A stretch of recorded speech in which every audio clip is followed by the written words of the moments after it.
다 사랑할 수 있는 것이죠. 그러나 그러지 못하기 때문에 먼저 사랑하라고 오늘 본문이 우리에게 가르치는 것입니다. 그래서 마태복음 5장은 그렇게 말합니다. 그러므로 예물을 제단에 드리다가 거기에서 내 형제에게 원망을 들을 만한 일이 생각나거든 예물을 제단에 두고 먼저 가서 형제와 화목하고 난 뒤에 그 때에 와서 예물을 하나님 앞에 드려라. 그래서 진정한 예배가 되기 위해서는 성도와 성도 사이의 화목이 일어나야 된다는 말입니다. 먼저 전화하고 먼저 또 찾아가야 되고 상대방이 내게 오도록 이렇게 부르지 말고 먼저 찾아가야 된다는 말이에요. 상대방의 사과를 받아주든지 받아주지 않든지 그건 중요하지 않아요. 먼저 하는 것이 중요하다는 말입니다. 교회가 사랑의 공동체가 되는 비결은 먼저 사랑하고 먼저 손을 내미는 것입니다. 부부 사이에도 역시 마찬가지예요. 저도 부부싸움을 선교지에서 많이 하고 가끔 또 다투는 때가 있지만 누가 먼저 부부싸움에서 먼저 손을 내밀어야 되는가? 누굽니까? 남자요. 그럼 여자입니까? 이건요, 주님 오실 때까지 싸움이 끝나지 않아요. 그렇게 해가지고는 안 돼요. 하나님을 가까이 하고 있다고 생각하는 분이 먼저 손을 내밀어야 돼. 남자든 여자든지 간에. 우리 성도들도 마찬가지예요. 누가 먼저 손을 내밀어야 되느냐? 말씀을 더 읽고 더 기도하고 있다고 생각하는 분이 먼저 찾아가는 거예요. 남자, 여자, 어린이, 노인 상관이 없어요. 하나님께 더 가까이 있다고 생각하는 사람이 먼저 가야 되는 것입니다. 지는 사람이 이기는 거예요. 그래서 성경은 목숨을 얻고자 하는 자는 잃고 목숨을 잃고자 하는 자는 얻는다, 그렇게 말하는 것입니다. 그래서 이 설교를 준비하다가 가만히 묵상하는데 우리 여러분들이 다 잘 아는 성프란치스코의 평화의 사도가 되게 해달라는 그 평화의 기도가 마음에 떠올라왔어요. 그래서 그걸 다시 한번 처음부터 마지막까지 쭉 읽어보는데 제가 깨달은 것이 있어요. 우리 다 잘 아는 이야기잖아요. 이 속에는 예수 그리스도의 피가 흐르고 있다. 이 예수 그리스도께서 희생으로 흘려주신 피가 없이는 이 기도의 고백이 나올 수가 없고 이 기도를 드릴 수가 없다는 생각이 들어요. 주여 나를 평화의 도구가 되게 하소서. 미움이 있는 곳에 사랑을.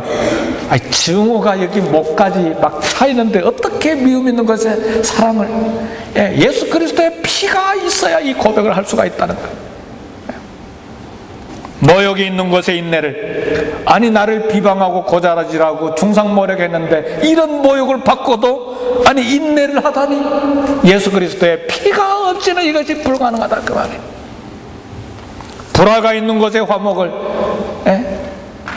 이 불화 때문에 소화도 안 되고 설사가 쫙쫙 나오는데 이 불화 속에 화목의 다리가 되다니 예수 그리스도의 피가 아니고는 이 기도의 고백을 어떻게 할 수가 있느냐 그 말이에요.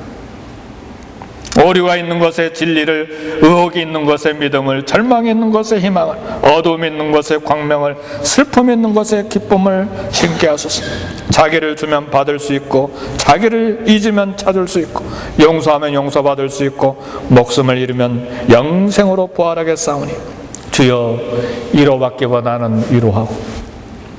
참 여기 와서 제가 참 감격도 있지만 회개도 많이 일어납니다.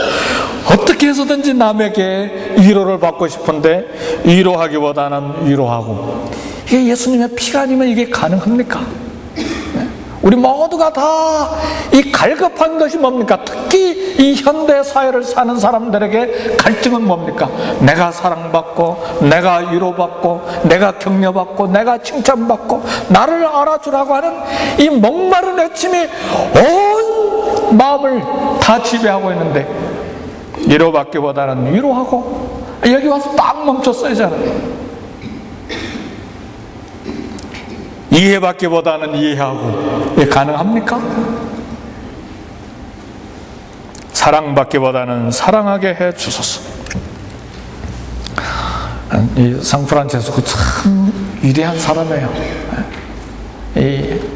하나하나 이 고백이 예수 그리스도의 피 때문에 이 체험한 사랑, 그를 완전히 지배했기 때문에 이런 고백의 기도를, 이런 소원을 하나님 앞에 드릴 수 있었다 생각이 듭니다. 오늘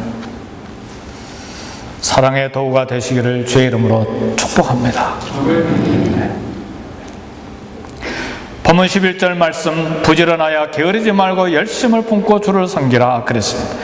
여기 열심을 품는다는 말은 가슴에 불을 품는다는 말입니다. 가슴이 뜨거움으로 가득 채워지는 상태를 열심을 품는다는 말이에요. 사랑하면 부지런해지죠.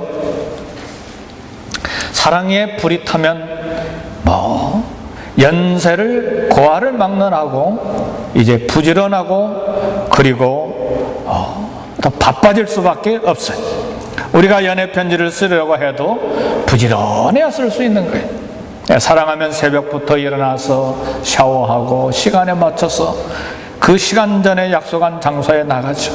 사랑의 가슴에 불이 타면 꽃이 보이기 시작하고 하늘의 별이 보이기 시작하고 갑자기 들리지 않던, 그제까지 들리지 않던 새 소리가 귀에 들리기 시작하는 것이 사랑에 불이 타는 사람들이에요. 그러나 사랑이 식어버리면 마음이 지쳐있기 때문에 꽃도 별도 보이지 않냐고 새 소리도 들을 수가 없어요. 그러나 사랑이 가슴에 가득하면 오른밤을 치면 왼편도 돌려야 되게 돼 있어요. 누가 긁어대는 비방을 해도 흉을 보아도 별로 아프지가 않아요. 왜요? 가슴에 사랑이 가득하기 때문에. 그게 별로 문제가 안 돼요. 사랑하면 주님 사랑 때문에 새벽에 일어나서 주님 앞에 부르짖을 수밖에 없어요. 몸은 피곤한데, 바쁘기는 한데 주님 사랑 때문에 그냥 지나칠 수 없어 또 기도하게 돼 있어요. 주님을 사랑하면 이처럼 부지런하게 되고 그 사랑 때문에 신앙의 꽃이 피기 마련입니다. 이런 사랑이 가득해서 가슴에 불을 품고 부지런한 열심을 품고 주님을 섬기는 그런 복이 2011년도에 가득 채워지기를 주님의 이름으로 축복합니다. 본문 12절에 보니까 소망 중에 즐거워하며 환난 중에 참으며 기도에 항상 힘쓰며 그랬는데, 봉사는요 사실은 어려워도 하는 것입니다. 흔히들 보면 어려움이 생기면 그냥 손을 놔버리는 경우가 있는데, 사실은 그런 경우에는 가슴에 예수님을 사랑하는 사랑이 이미 다 식어버리고 그저 형식적으로 종교의식에 따라서 그저 책임만 가지고 하는 경우에 그렇습니다. 봉사하다 보면 얼마나 어려운 일이 많이 생깁니까? 육체적인 건강에 이상이 올 때도 있고 일이 정상적으로 돌아가지 아니한 게 정상입니다. 교회 일할 때 20년 30년 같이 한 침대에서 살아도 의견이 안 맞아서 그래도 일주일에 한두 번씩은 또 의견을 주고받고 교환해야 되고 긴장이 있는데, 전혀 다른 곳에서 사는 성도들이 서로 모여서 봉사하는데 그게 다 정상으로 돌아갑니까? 정상이 아닌 것이 정상이라 그 말이죠. 그게 진리예요. 그래서 우리에게 사랑이 필요한 것이죠. 건강 이상이 올 때도 있고 정상으로 돌아가지 아니할 때도 있고, 때로는 봉사하다 보면 가정에 우환이 생길 때도 있고, 어떤 때는 남에게 욕을 먹을 때도 있어요. 그런 때일수록 오늘 본문은 말하기를 소망 중에 즐거워하며 그랬어요. 어떤 소망? 주님을 만날 소망, 천국에 갈 소망, 죽음을 두려워할 필요가 없다 그 말이에요. 절망해서는 안 된다 그 말이에요. 사실은 죽음이 우리 인간을 두렵게 만드는 것이지만 주님의 사랑으로 우리 가슴에 가득 차고 하나님의 사랑을 확신하면 죽음도 우리에게 소망이 돼요. 사도 바울이 고백했어요. 내가 빌립보 교회 너희들과 함께 더 있는 것이 좋지만, 그러나 내가 잘 모르겠다. 난 그리스도와 함께 있는 것이 내 욕망이다. 그러나 너희들이 나를 필요로 한다면 나는 조금 더 살아서 너희들과 함께 있고 싶다. 빌립보서에서 바울이 고백한 말이에요. 죽음이 뭡니까?